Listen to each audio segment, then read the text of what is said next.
Okay, तो previous वाला video में हमने देखा कि यदि डाइपोल को हम क्या करते हैं कि इलेक्ट्रिक फील्ड में रखते हैं तो एक पोजीशन में जब रहेगा तो उस समय उसको पास में कुछ अमाउंट का पोटेंशियल एनर्जी रहता है और वो पोटेंशियल एनर्जी का वैल्यू जो होता है वो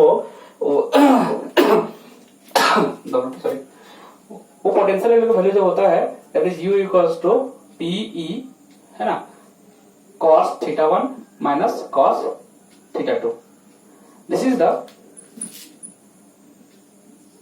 ठीक है, this is the amount of potential energy stored in the dipole when it is present in the external electric field. और वो इलेक्ट्रिक फील्ड में यदि प्रेजेंट रहेगा तो U equals to PE, U for potential energy symbol दिया गया है। और वो जो एक मैंने कल नेक्स्ट प्रीवियस वाला वीडियो में बताया था कि हम लोग डाइपोल को हल्का जो पोजीशन में है हल्का उसको मोड़ा था हमने। मान लो स्टार्टिंग पोजीशन θ1 एंगल में था तो हमने क्या किया, कुछ एंगल θ2 एंगल तक मोड़ा हुआ है। इस दौरान जितना वर्क डन किए रहेंगे वही वर्क डन उसमें स्टोर हो गया है। मतलब θ1 एंगल से θ2 एंगल तक मैंने मोड़ा हुआ है। इनिशियल एंगल जो भी था θ1 और फाइनल एंगल जहां पर पहुंचा है वो θ2। तो उस दौरान हमारा जितना वर्क डन किए रहेंगे that work done is stored in the dipole in the form of potential energy. क्योंकि देखो नेचुरल मोशन उसको इस तरफ हो रहा था, हमने मोड़ा इस तरफ है, तो वही अगेंस्ट द इलेक्ट्रिक फील्ड हमने एक टाइप का वर्क किया है, रोटेशनल वर्क डन किया है, वही वर्क डन तुम्हारा इसमें स्टोर हो गया in the form of potential energy और वो वैल्यू हो गया पीई cos θ1 माइनस cos θ2। याद रखना θ1 जो एंगल है वो इनिशियली जहां पे पड़ा हुआ था, θ2 जहां तक हमने मोड़ के रोटेट किया है उसको। तो इसका कुछ स्पेशल केसेस बनते हैं, तो ये मैं मिटा रहा हूं। क्या क्या स्पेशल केसेस है देख लो।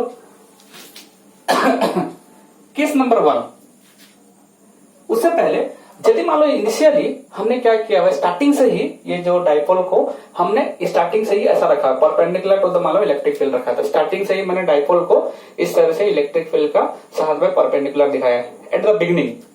तो उस केस में θ1 का वैल्यू कितना हो जाएगा, θ1 का वैल्यू हो जाएगा 90 डिग्री। स्टार्टिंग से इस पोजीशन में रखा गया है। उसके बाद हम इधर मोड़ेंगे कि इधर मोड़ेंगे हमारे ऊपर रहेगा, लेकिन स्टार्टिंग से हमने यहाँ रखा हुआ। जब हमने फोर्स अप्लाई करना, टर्क अप्लाई करना शुरू किया था उस समय मान लो ऐसा सीधा सीधा perpendicular to the electric field line था। तो इनिशियल θ1 इक्वल्स टू 90 डिग्री और θ2 जहां तक ले जाएंगे, जहां तक उसको मोड़ेंगे, इधर मोड़ेंगे किधर मोड़ेंगे बात का बात है, बट फाइनली मान लो θ2 मान लो θ एंगल में हमने रोटेट किया, θ2 को मैंने θ एंगल दिखा दिया। स्टार्टिंग में θ1 एंगल ऐसा रखा गया है तो θ1 हो गया तुम्हारा 90 डिग्री, क्योंकि वो इलेक्ट्रिक फील्ड के साथ में एंगल देखा जाता है। और हमने कुछ एंगल में मोड़ा हुआ है, दैट इज फाइनल एंगल θ2, उसको मैंने θ लिया हुआ है। तो पोटेंशियल एनर्जी कितना हो जाएगा, तो potential energy stored in the dipole U equals to PE, यहाँ पे क्या हो जाएगा जब ध्यान देना, cos ऑफ θ1 की जगह में 90 डिग्री माइनस cos ऑफ θ2 की जगह में θ, दैट इज पीई cos 90 का वैल्यू होता है 0, तो ये होगा 0 minus cos θ, that is minus of PE cos θ। This is the amount of potential energy stored in the dipole when the when the dipole is initially, है ना, perpendicular to the electric field line and turn or rotate it through angle θ। तो this is the amount of potential energy। जितना work done दरकार पड़ता है वही work done हम करेंगे, वही पोटेंशियल में जमा होगा और क्या। ठीक है, ये हो गया इनिशियल केस। ठीक है, केस नंबर 2। केस नंबर 2 क्या है, केस नंबर 2 ये बनता है कि मान लो हमने क्या किया, इनिशियल में ऐसा रखा हुआ था और हमने क्या किया हुआ है मूव करके मान लो इस सिचुएशन में लाया। मतलब डाइपोल जिधर जाना चाहता था उधर ही मोड़ दिया, छोड़ दिया उसको इस तरफ से। मतलब इस तरफ डाइपोल रखा हुआ था, ये पॉजिटिव चार्ज है मान लो, नेगेटिव चार्ज है, तो पॉजिटिव चार्ज को इलेक्ट्रिक फील्ड उधर पुश कर रहा है, नेगेटिव चार्ज को इस तरफ खींच रहा है, तो डेफिनेटली वो क्या होगा, उस तरफ मुड़ करके इधर ही आना चाहेगा। तो मान लो यहां से मैंने क्या किया, इस तरफ इसको छोड़ देते हैं, छोड़ते के साथ में घूम करके यहाँ पे आ गया। And this position is called stable equilibrium position. Stable equilibrium मतलब जहां पे आके वो रुक जाना चाहता है, जिस पोजीशन में उसके पास में minimum to minimum potential energy रहेंगे, जहां पे वो क्या रहेगा, पूरा आके रह जाना चाहेगा। क्योंकि मैंने तुमको स्टार्टिंग से बता के रखा है, दुनिया में हर वो सिस्टम स्टेबल होता है या हर वो सिस्टम का कोशिश ये रहता है कि उस पोजीशन में पहुंच जाया जाए जहां पे उसके पास में मिनिमम से मिनिमम पोटेंशियल एनर्जी रहे। तो यदि यहाँ पे ऐसे छोड़ दिया जाए तो डेफिनेटली मूव करके इस पोजीशन में आना चाहेगा, क्योंकि पॉजिटिव को पुश करेगा उस तरफ, नेगेटिव को खींचेगा इस तरफ, तो डेफिनेटली मूव करके इस पोजीशन में आके रुक जाना चाहेगा। This is the stable equilibrium position. तो उस केस के लिए कितना पोटेंशियल एनर्जी, मतलब इनिशियली में ऐसा रखा हुआ था तो पोटेंशियल एनर्जी हो गया U equal to minus PE, और जितना एंगल तक हम रोटेट करेंगे, बताओ कितना एंगल तक रोटेट करेंगे, तो इस इनिशियल थीटा कितना डिग्री हो जाएगा, तो समझो जरा सा। तो ये हो गया u equals to minus of PE cos. अच्छा, अब जरा थीटा किसके बीच में एंगल लिया गया है, theta is the angle between, जरा ध्यान देना, theta is the angle between electric field lines and okay electric field line and dipole moment. यदि स्टेबल इक्विलिब्रियम वाला पोजीशन में आ जाए, स्टेबल इक्विलिब्रियम वाला पोजीशन में आ जाए, उस समय थीटा का जो वैल्यू रहेगा वो तुम्हारा 0 डिग्री हो जाएगा। स्टेबल इक्विलिब्रियम, देखो डाइपोल मोमेंट इस तरह से काम कर रहा है, इलेक्ट्रिक फील्ड इस तरह से काम कर रहा है, मूव करके इस तरह का सिचुएशन में आ जाएगा, उस सिचुएशन जो रहेगा थीटा कितना डिग्री पहुंच जाएगा, 0 डिग्री वाला सिचुएशन में पहुंच जाएगा। मतलब स्टार्टिंग में ऐसा रखा गया था उसको जब रिड्यूस स्टार्टिंग में ऐसा था तो उस समय उसका पोटेंशियल एनर्जी इस फॉर्मेट में हम दिखा रहे थे, बट उसको जब जैसा छोड़ दिया गया वो मूव करके इस वाला पोजीशन में आ गया।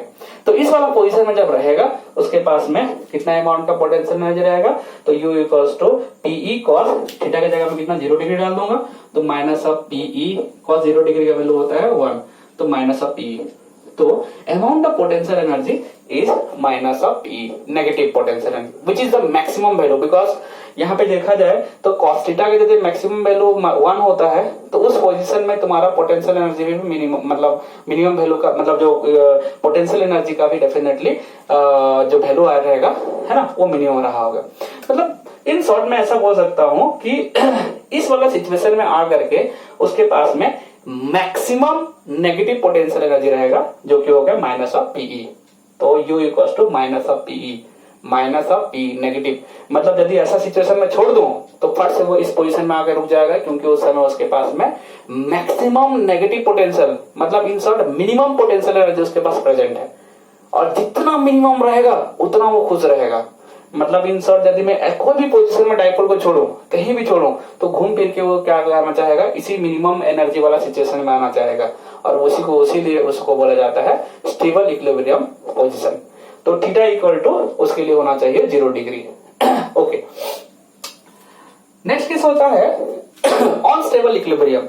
अनस्टेबल इक्विलिब्रियम का मतलब होता है यदि यही डाइपोल को मैं पूरा का पूरा 180 डिग्री रोटेट करा दूं, मतलब इन शॉर्ट ऐसा घुमा के पूरा ऐसा घुमा दो, in that case positive and इस तरफ आ जाएगा, नेगेटिव एंड इस तरफ चले जाएगा। तो डाइपोल मोमेंट का डायरेक्शन कहां से कहां आता है, नेगेटिव से पॉजिटिव, जबकि इलेक्ट्रिक फील्ड लाइन उस साइड, फील्ड लाइन में डाइपोल मोमेंट का डायरेक्शन इस साइड और फील्ड लाइन उस साइड, दोनों के बीच में एंगल बन जाएगा 180 डिग्री। तो अनस्टेबल स्टेबल इक्विलिब्रियम की सिचुएशन में क्या होगा, थीटा का वैल्यू हो जाएगा 180 डिग्री, तो उसमें रहने वाला पोटेंशियल एनर्जी हो जाएगा u इक्वल्स टू माइनस कितना था, minus of PE cos of 180 degree, और हम जानते हैं कॉस 180 डिग्री का वैल्यू होता है -1, तो सॉल्व करेंगे तो minus of PE into -1, solve कर देंगे तो PE, and which is the positive potential energy. मतलब इन शॉर्ट यदि डाइपोल को मोल्ड करके पूरा इस तरह का सिचुएशन में ले आए, उसके पास में मैक्सिमम पॉजिटिव पोटेंशियल एनर्जी होता है, जो कि वैसा वो कभी भी मतलब पाना नहीं चाहेगा, उस पोजीशन में जाना ही नहीं चाहेगा, वहां पे मजबूरी में आ गया है, हमने रोटेट करके यहाँ पे ले आया है। मतलब यदि हमने अनस्टेबल इक्विलिब्रियम में उसको पहुंचा दिया है, मतलब हमने बहुत ज्यादा वर्क डन किया है इसके ऊपर में, और उसको घुमा करके यहाँ तक लाकर छोड़ दिया है। किसी के पास भी पॉजिटिव पोटेंशियल एनर्जी ज्यादा रहना नहीं चाहेगा, लेकिन इस अनस्टेबल इक्विलिब्रियम सिचुएशन में या इस जगह में लाके जब डाइपोल को छोड़ देते हैं तो उस समय मैक्सिमम हमने वर्क डन किया होगा वही यहाँ पे आके जमा हो गया है, और वैसा सिचुएशन में रहना ही नहीं चाहता है, कोई भी सिस्टम में अपने में ज्यादा एनर्जी रखना नहीं चाहता है।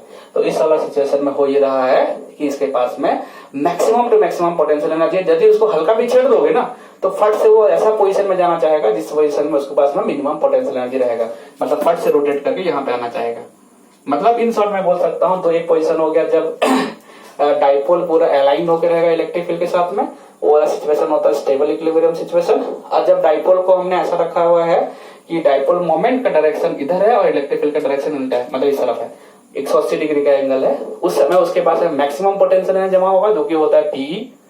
और यदि मान ली हमने डाइपोल जैसा है वैसे ही रख दिया है, इस वाला पोजीशन में रख दिया है, तो इस वाला पोजीशन में रख देंगे तो उस समय यदि ऐसा रखा गया मान के चलो, तो उस समय तुम्हारा क्या हो गया, थीटा का वैल्यू 90 डिग्री हो जाएगा, तो पोटेंशियल एनर्जी कितना जमा हो जाएगा, थीटा 90 डिग्री हो जाने से हमारा पोटेंशियल एनर्जी 0 हो जाता है। तो बाय कन्वेंशन हम ऐसा मान के चलते हैं कि इस वाला पोजीशन में रखेंगे डायपोल को, तो उस समय उसके पास में 0 पोटेंशियल एनर्जी रहेगा, और इधर जाएगा तो नेगेटिव पोटेंशियल एनर्जी बन जाएगा, इधर जाएगा तो पॉजिटिव पोटेंशियल एनर्जी बन जाएगा। तो नेचुरली वो किधर जमा जाएगा, जिस तरह पोटेंशियल एनर्जी घटेगा, मतलब नेगेटिव पोटेंशियल एनर्जी की तरफ उसका नेचुरल मूवमेंट होगा।